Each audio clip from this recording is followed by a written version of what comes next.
নতুন বাংলাদেশে আমাদের মধ্যে সম্প্রীতির রাজনীতি থাকবে, এটা একটা উদাহরণ। ইসলামের পক্ষে যে কেউ কাজ করলে আমরা তার খাদেম হয়ে থাকবো। আমাদের কথাগুলা যে ইসলামের চাহিদা, জনগণের চাহিদা, দেশের স্বার্থে, তিনি সে কথাগুলো অ্যাকসেপ্টও করেছেন। বিশ্ববুদ্ধ স্পষ্টও বলেছেন, আমরা যেখানে যেখানে দেখবো আমরা সেখানে ইসলাম বিরোধী যে কোনো জিনিসে আমরা কথা বলবো।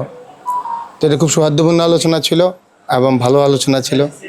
মনে করি যে রাজনৈতিক শিষ্টাচার যে আমরা বিশুদ্ধ রাজনীতি যে কথা বলি, আমার মনে হয় যে এরকমই হওয়া উচিত। ওপেন ডিসকাশন, সামনাসামনি কথা বলা, আলোচনা, এগুলোর মধ্যে দেশ এবং জাতি এবং ইসলামের অনেক সমাধান চলে আসতে পারে যদি আমরা রাজনীতিবিদগণ এভাবে সামনাসামনি নিজেদের মধ্যে কথা বলতে পারি। ইসলাম দেশের জন্য আমাদের যে ফিডব্যাকগুলো থাকবে সেগুলো নিয়ে যদি চালাইতে পারে। আমরা তো বলি সবসময়, বিশ্ববুদ্ধির কথা বলে, যদি ইসলামের পক্ষে যে কেউ কাজ করলে আমরা তার খাদেম হয়ে থাকবো। আগামী দিনে যে প্রধানমন্ত্রী হতে যাচ্ছেন আমাদের দেশের, আমাদের মহতারাম আমিরুল মুজাহিদিন এবং নায়েবে আমির সহ কেন্দ্রীয় মহাসচিব, যুগ্ম মহাসচিব সহ আমাদের সাথে দীর্ঘক্ষণ আলোচনা হয়েছে।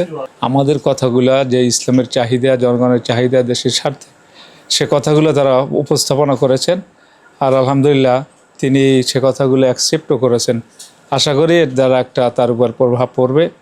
আমরা আসলে নতুন বাংলাদেশের একটা প্রত্যাশা করতেছিলাম। আমার কাছে মনে হচ্ছে নতুন বাংলাদেশে আমাদের মধ্যে সম্প্রীতির রাজনীতি থাকবে, এটা একটা উদাহরণ সৃষ্টি করলেন আর কি। এবং আগামী দিনে আমাদের বাংলাদেশ সবাই মিলে আমরা এগিয়ে যাব, সেই প্রত্যাশা।